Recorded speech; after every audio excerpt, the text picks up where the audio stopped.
السلام عليكم حبايبي، ازيكم عاملين ايه؟ يا رب تكونوا بخير. معاكم ياسمين نظم من قناة جور لتعليم الكروشيه. هنعمل النهارده شنطة شكلها حلو جدا. هشتغل فيها بخيط مكرمية مصري. ينفع تشتغلي فيها بخيط كليم او خيط قطن، الخيط المتاح عندك.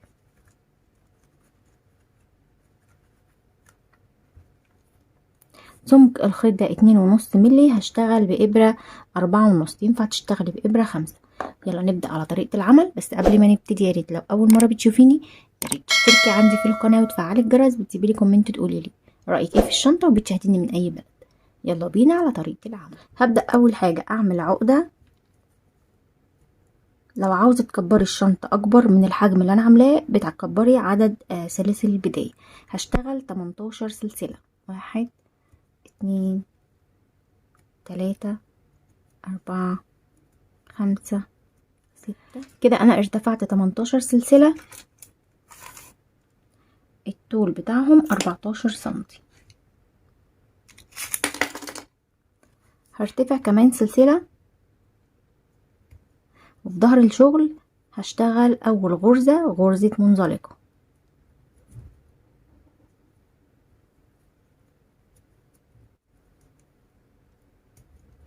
الغرزة اللي بعدها هشتغل نص عمود.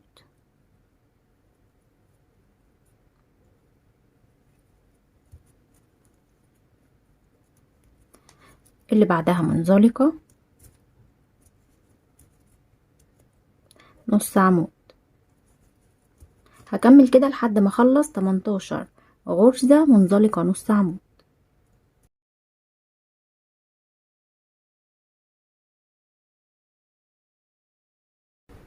كده انا خلاص خلصت 18 غرزة. بدأت بغرزة منزلقة وانتهيت بغرزة نص عمود. هرتفع سلسلة وهلف الشغل. السطر ده هشتغل فيه تزايد في اول السطر بس.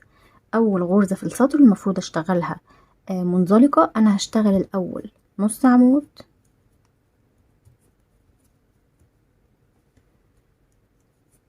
وفي نفس المكان هشتغل غرزة منزلقة.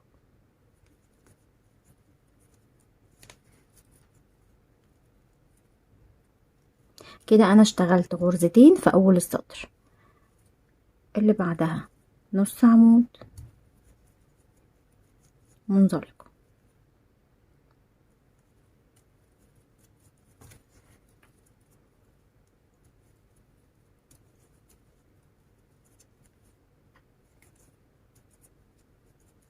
هكمل لحد ما اخلص السطر كله. كده خلاص انا خلصت السطر. بدأت باول غرزة تزايد، اشتغلت نص عمود منزلقة في اول غرزة، وكملت السطر عادي وانتهيت بغرزة نص عمود. كده انا معايا 19 غرزة عشان طبعا عملت تزايد في اول السطر. هرتفع سلسلة وهلف القطعة وهشتغل برضو في اول السطر غرزة منزلقة نص عمود.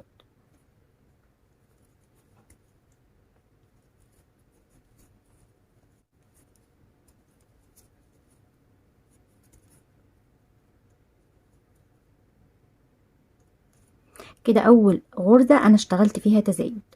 هكمل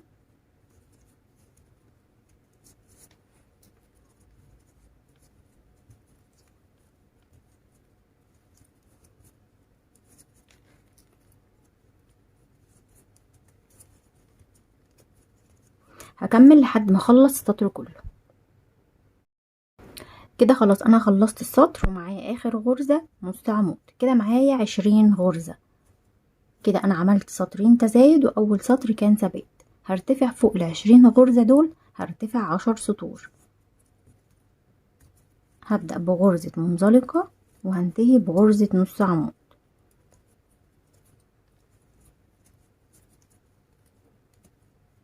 هكمل لحد اخر السطر وارتفع سلسلة والف الشغل. واول غرزة هبدأ بمنزلقة وهنتهي بنص عمود. معايا 3 سطور هرتفع عليهم 10 سطور ثبات، هيبقى معايا 13 سطر ونرجع نكمل مع بعض. كده خلاص انا ارتفعت 10 سطور فوق ال3 سطور اللي كنت اشتغلتهم، مجموع معايا 13 سطر ومعايا 20 غرزة. هبدأ دلوقتي اعمل سطرين تناقص. هرتفع سلسلة وهلف الشغل. هسيب اول غرزة واشتغل في اللي بعديها غرزة نص عمود.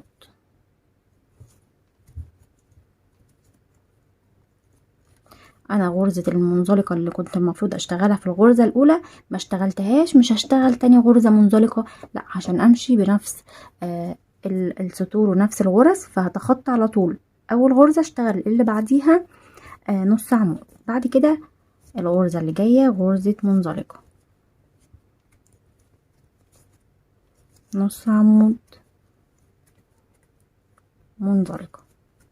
هكمل كده لحد ما اخلص اخر السطر. كده خلاص انا خلصت السطر كله، وكده معايا 19 غرزة. هرتفع سلسلة، هلف الشغل وهتخطى اول غرزة واروح على الغرزة اللي بعدها تاني غرزة اشتغل فيها غرزة منزلقة، هرتفع سلسلة اللي بعدها نص عمود، منزلقة، نص عمود. هكمل كده لحد ما اخلص اخر غرزة في السطر. كده خلاص انا خلصت التناقص، كملت السطر كله، كده معايا 18 غرزة. السطر اللي جاي ده هرتفع سلسلة وهلف الشغل وهعمل تناقص في اول السطر وتناقص في اخر السطر. هسيب اول غرزة واروح على الغرزة اللي بعدها اشتغل فيها غرزة منزلقة، اللي بعدها نص عمود،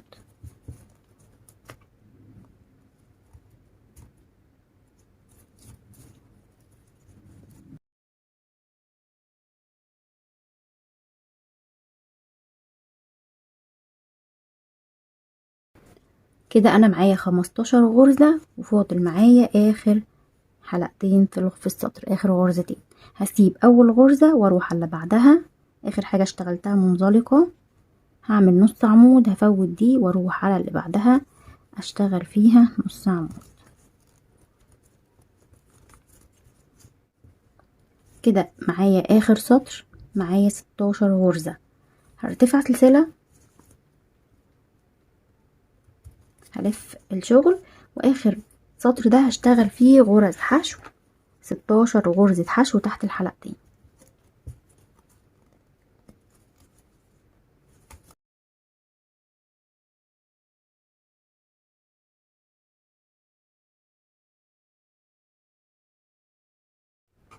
وبكده انا معايا اخر سطر 16 غرزة. لحد هنا هشتغل قطعة كمان زيها، تبقى قطعة الامام وقطعة الخلف. قطعة هنشتغل عليها ونقفلها ودي هتبقى الامام، وقطعة هنكمل عليها وهتبقى معاها القلاب. القطعة دي هنخليها هي اللي نحوطها بغرز الحشو.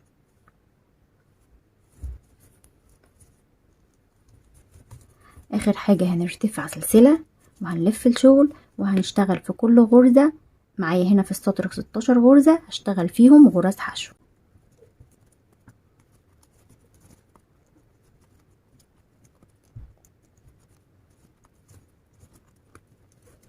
هكمل لحد ما يبقى معايا 16 غرزة حشو لحد هنا.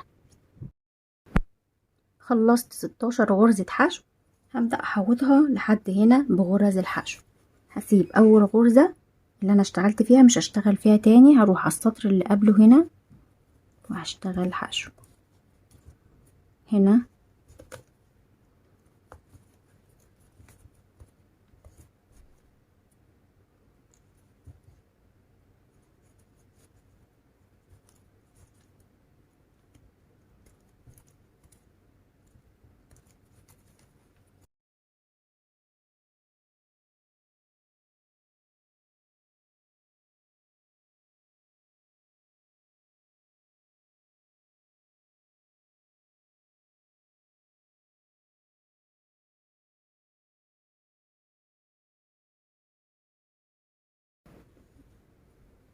كده خلاص انا خلصت غرز حشو لحد ما وصلت هنا عند عقدة البداية وهشتغل فيها غرزة حشو.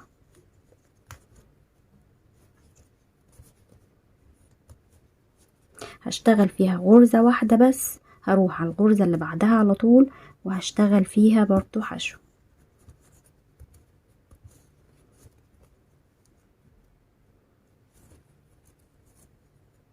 واللي بعديها حشو.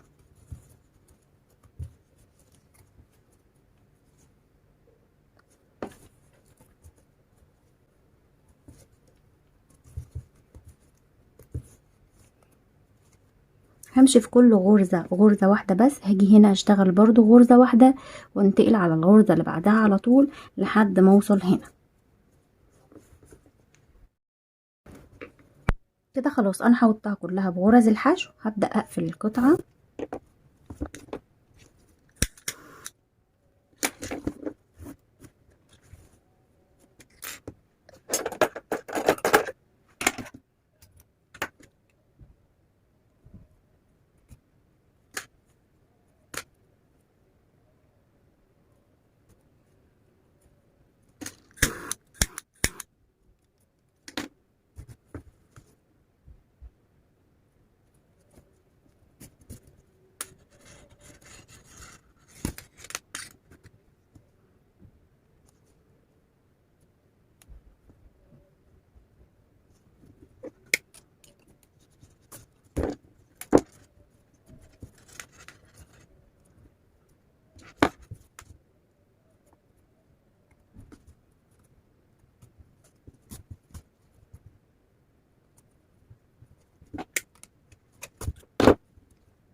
كده خلاص انا خلصت الجنب اللي هو هيبقى الامام.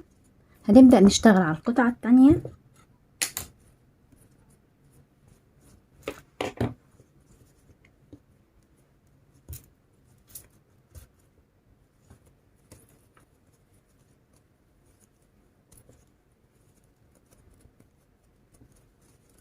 القطعة الاولى اللي انا اشتغلت عليها، اشتغلت هنا سطر حشو. هبدأ ارتفع سطر نص عمود منزلقة، هرتفع سلسلة، هلف الشغل وهشتغل في اول غرزة غرزة منزلقة. انا معايا 16 غرزة في السطر. ادي اول غرزة، 2،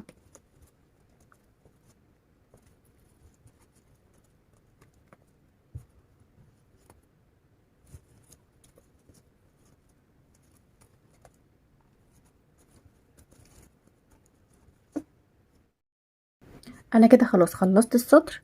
غرزة منزلقة نص عمود. السطر ده هعلمه، هرتفع سلسلة وفي مكان السلسلة دي انا هعلم السطر ده علشان ده السطر اللي هبدأ اشبك فيه الجزء ده في الجزء الامامي.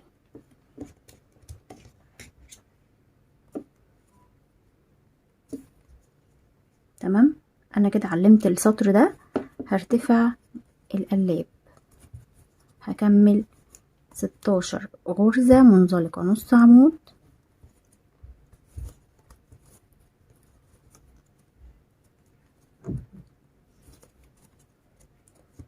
لحد ما اخلص السطر وارتفع سلسلة واشتغل سطر جديد لحد ما اشتغل القلاب بتاع الشنطة.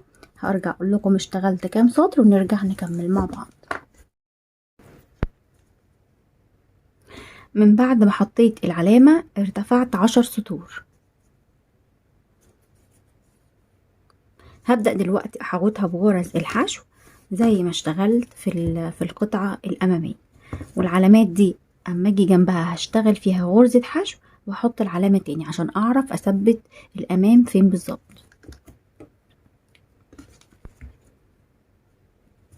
كده ارتفعت سلسلة، هشتغل سطر غرزة حشو،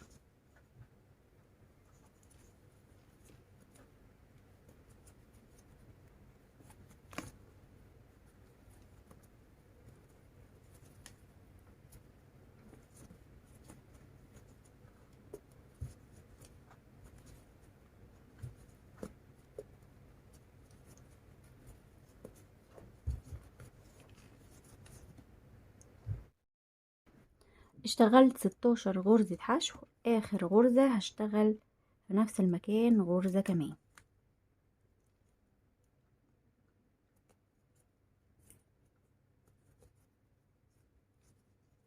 بعد كده هشتغل هنا زي ما اشتغلت في القطعة الامامية، هشتغل في كل سطر غرزة حشو وهشتغل برضو هنا غرزة واحدة وفي الجنب هنا غرزة واحدة لحد ما اوصل هنا.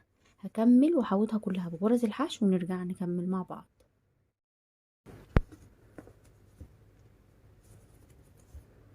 كده خلاص انا حوطتها كلها بغرز الحشو، وكده معايا الامام والخلف والقلاب، فاضل معايا الجناب.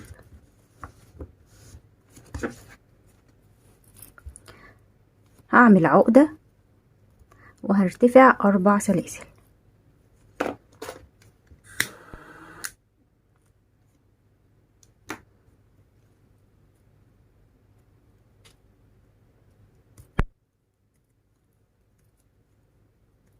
كده ارتفعت 4 سلاسل، ودي ارتفاع مناسب لان انا لسه حاوطها بغرز الحشو فهتبقى عريضة. عايزة تكبريها اكتر من كده تمام، زودي عدد السلاسل.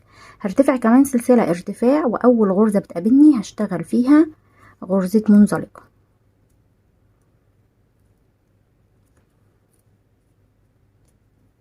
اللي بعديها نص عمود،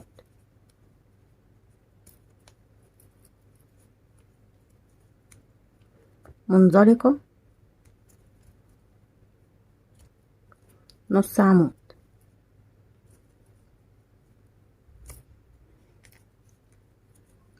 كده خلاص انا خلصت الاربع غرز. هرتفع سلسلة وهشتغل برضو الاربعة من اول غرزة منزلقة.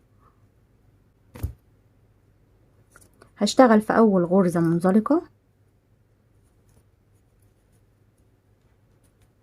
نص عمود،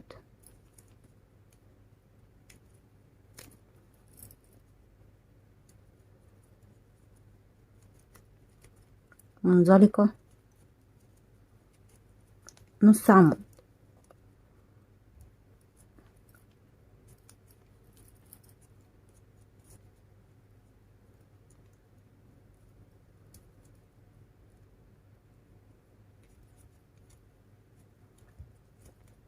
كده انا خلاص خلصت تاني سطر. هكمل لحد ما ارتفع 50 سطر. لو عديت الغرز اللي معايا هنا هلاقيهم 50 غرزة. هرتفع 50 سطر واحوطها بغرز الحشو ونرجع نكمل مع بعض.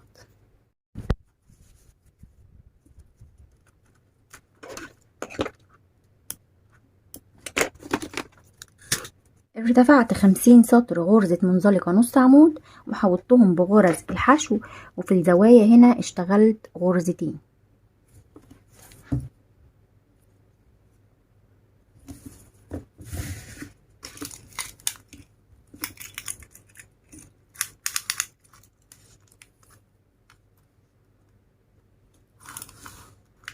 الطول بتاعها 40 سنتي والعرض 5 سنتي ونص. كده انا معايا دي فيها 52 غرزة عشان حوطتها من الجناب، فمعايا هنا غرزة زيادة ومعايا هنا غرزة زيادة. الغرزتين الزيادة دول لما باجي بقفل هنا في الاخر غرزة في القطعة، واخر غرزة هنا اللي هي الزوايا بعمل غرزتين من هنا في غرزة من هنا.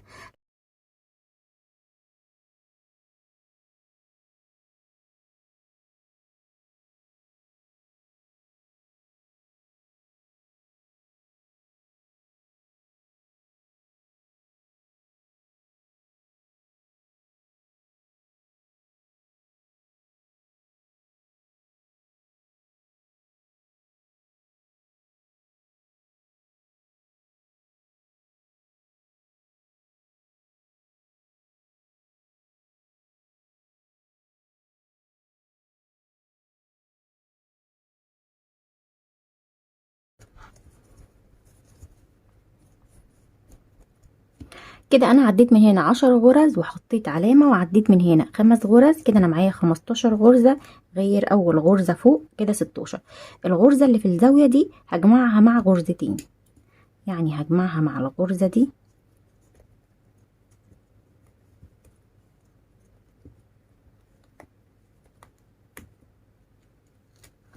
ومع الغرزة اللي جاية. يعني اخدت من غرزتين من الجنب حطيتهم في غرزة واحدة من الزاوية اللي هنا. هعد لحد ما اوصل للغرزة اللي في الزاوية دي،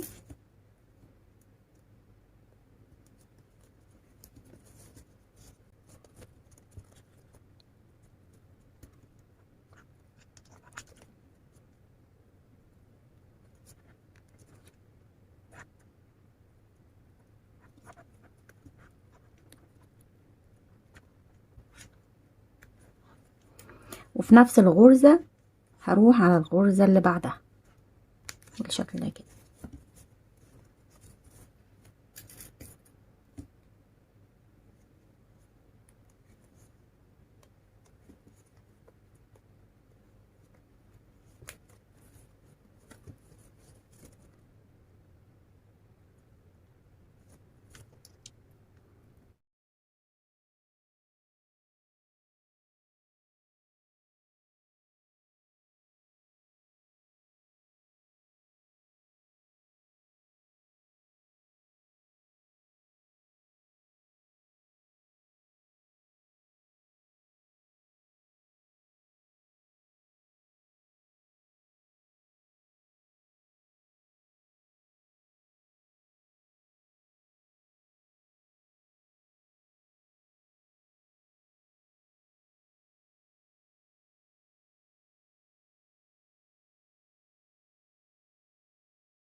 هعمل يد للشنطة من فوق. اشتغلت 5 سلاسل وسلسلة ارتفاع، واشتغلت عليهم 5 غرز. اول غرزة نص عمود، واخر غرزة نص عمود، يعني بشتغل نص عمود منزلقة، نص عمود منزلقة، نص عمود، وارتفعت 25 سطر.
وبكده حبايبي تكون الشنطة خلصت معايا. الشنطة اخدت 320 جرام خيط مكرمية مصري. ان شاء الله تنفذوها بكل سهولة وتعجبكم. لو عجبك الفيديو ما تنسيش تحطي لايك للفيديو واشتركي في القناة وفعلي الجرس وسيبي لي كومنت قوليلي رأيك ايه في الشنطة وبتشاهديني من اي بلد. انتظروني ان شاء الله في فيديو جديد والسلام عليكم ورحمة الله.